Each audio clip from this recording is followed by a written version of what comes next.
Every ancient civilization on Earth remembers a flood. The Sumerians, the Babylonians, the Greeks, the Vedic tradition of ancient India, the Maya, the indigenous people of North America, South America, Australia, and the Pacific Islands. Across cultures that had no contact with each other, separated by thousands of miles of ocean, the oldest stories in human memory describe the same event. A catastrophe that came from the sky, destroyed a world that existed before ours, and left only a handful of survivors to begin again. For 2 centuries, mainstream science explained this away. Flood myths were universal because floods were universal. Local events, misremembered, inflated into cosmic catastrophe by oral tradition. Then geologists started looking at what happened 12,800 years ago. What they found in the rock record, in ocean sediment cores, in ice cores from Greenland, in the soil at archaeological sites across 4 continents, is not a local flood. It is evidence of a planetary catastrophe. A catastrophe that ended a 2.5 million year ice age in decades. That killed every large animal in North America within centuries. That wiped out an entire chapter of human history so completely that we are only now beginning to understand it existed. And the evidence that it was triggered by a fragmented comet striking Earth's atmosphere has just gotten significantly stronger. Here is what the science actually says. Geologists mark time in layers. Every era in Earth's history leaves a chemical signature in the sediment, a fingerprint of what was happening on the planet's surface at that moment. The most famous boundary layer is the KPG, the line between the age of dinosaurs and everything after.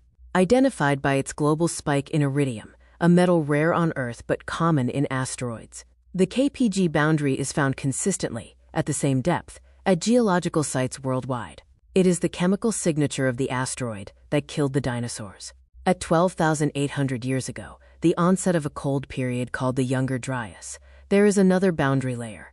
Geologists call it the Younger Dryas Boundary, the YDB. And like the KPG layer, it has been found at sites across 4 continents. What's in it? Platinum, iridium, cosmic spherules, tiny glass beads formed when rock is vaporized by extreme heat and reconsolidates in the atmosphere. Nanodiamonds, a form of carbon that only forms under the extreme pressure of a cosmic impact.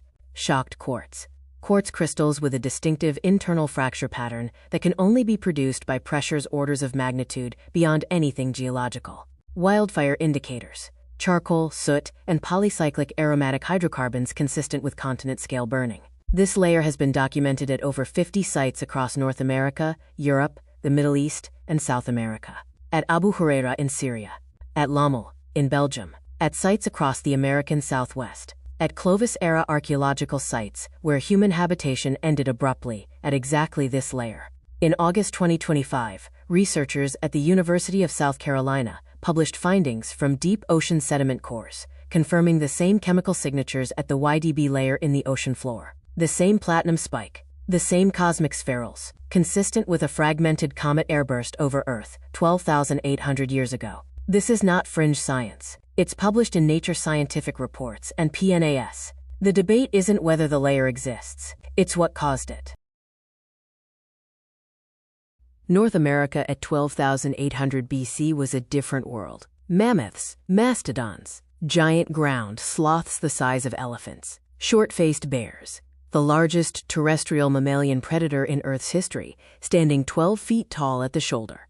American horses, American camels, dire wolves, American lions larger than any big cat alive today. By 10,800 BC, 2,000 years later, every single one of them was gone.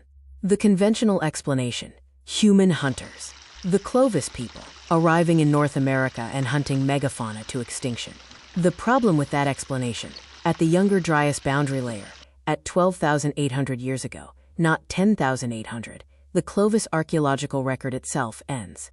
Abruptly, Clovis sites don't show gradual decline. They show sudden termination. The people doing the hunting disappeared at the same time as the animals. In December 2025, researchers published findings from major Clovis-era sites documenting shocked quartz, evidence of intense heat and pressure consistent with a comet airburst, embedded in the sediment layer immediately above the last Clovis artifacts. The megafauna didn't die because humans hunted them. Humans and megafauna were both hit by something from above. Then the temperature dropped. Greenland ice cores show that within decades of the YDB event, the northern hemisphere cooled by as much as 15 degrees Celsius. In 1994, a Kurdish shepherd in southeastern Turkey found something sticking out of a hillside. What subsequent excavation revealed was Göbekli Tepe, a complex of massive circular stone enclosures, T-shaped megalithic pillars up to 18 feet tall and weighing up to 20 tons each, covered in sophisticated carved reliefs of animals, abstract symbols, and human figures. The date, 11,600 years ago. At minimum, this predates Stonehenge by 6,000 years. It predates the Egyptian pyramids by 7,000 years. It predates the invention of pottery, of writing, of the wheel. By the conventional archaeological timeline, it was built by hunter-gatherers, people with no settled civilization, no agricultural base, no organized society capable of the logistics of quarrying, transporting, and precisely positioning 20-ton stone pillars. The conventional archaeological explanation has never satisfactorily resolved this problem. The alternative, Göbekli Tepe, was not the beginning of something. It was the end of something, or the continuation of something that survived the catastrophe. The site was deliberately buried, covered in fill dirt and abandoned around 10,000 years ago. Not destroyed, not abandoned in disarray. Carefully, intentionally buried, as if someone was preserving it. Archaeologists who have studied the astronomical alignments of the enclosures have noted they correspond to specific star positions at around 12,800 years ago, the moment of the Younger Dryas impact. One interpretation, Göbekli Tepe is a memorial, built by survivors of the catastrophe to record what happened to the world before. The builders of Göbekli Tepe came from somewhere. They had skills that shouldn't have existed at that point in human development, and they appear to have arrived, already skilled, already organized, immediately after the catastrophe that ended everything before. The flood myths aren't just similar. They are very specific in ways that overlap across cultures with no contact. The Sumerian epic of Gilgamesh, written approximately 4,000 years ago, but describing events its authors claim occurred thousands of years before, includes a flood sent from the sky, a civilization destroyed, a handful of survivors who rebuilt. The hero is told in advance by a god, and the instruction is to build an ark.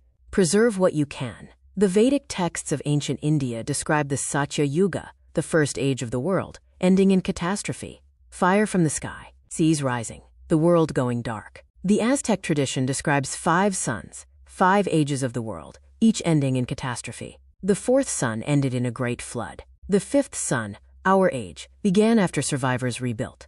The Hopi people of the American Southwest describe the emergence from the 3rd world into the 4th, a migration underground or to higher ground while the surface was destroyed. These aren't metaphors. The people telling these stories believed they were describing real events, events that had been passed down through oral tradition from survivors. The Younger Dryas impact hypothesis says they were right. There was a catastrophe. It came from the sky. It ended the world as it existed. And the civilization we know as human history, Sumer, Egypt, the Indus Valley, began in its aftermath, not as the beginning of human development, as the recovery. The Younger Dryas Boundary layer has been documented at over 50 sites across 4 continents. Platinum, iridium, nanodiamonds, shocked quartz, cosmic spherules, the chemical signatures of a cosmic impact at exactly 12,800 years ago. In August 2025, University of South Carolina researchers confirmed the same signatures in deep ocean sediment cores. Every large animal in North America was extinct within centuries of the event. The Clovis people, the humans who lived alongside them, vanished from the archaeological record at the same layer. Göbekli Tepe, a megalithic complex of 20-ton stone pillars built 11,600 years ago by people who, by conventional archaeology, had no civilization to build it from, was deliberately buried around 10,000 years ago, and its astronomical alignments point to 12,800 years ago. And every ancient civilization on Earth independently remembers a catastrophe from the sky that destroyed a world that existed before ours. The mainstream archaeological community's response to all of this has been the same response MIT gave to cold fusion: institutional resistance, career protection, a refusal to engage with evidence that rewrites what we think we know about human history. The New York Times described the scientists pursuing this research as facing, quote, sustained attacks from the establishment, despite publishing in Nature, PNAS, and Science. The evidence is in the rock. It's in the ocean floor. It's in the ice cores from Greenland. Something hit this planet 12,800 years ago. something big enough to cool the northern hemisphere by 15 degrees and end the Ice Age in decades. Something that killed the mammoths, ended the Clovis culture, and left a chemical signature across 4 continents. And the civilization that existed before it, the one every ancient culture remembers, is buried under sediment and ice and 12,000 years of assumption.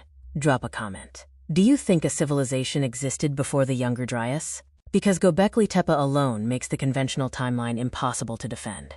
Next week on Things That Shouldn't Exist, the Voynich manuscript.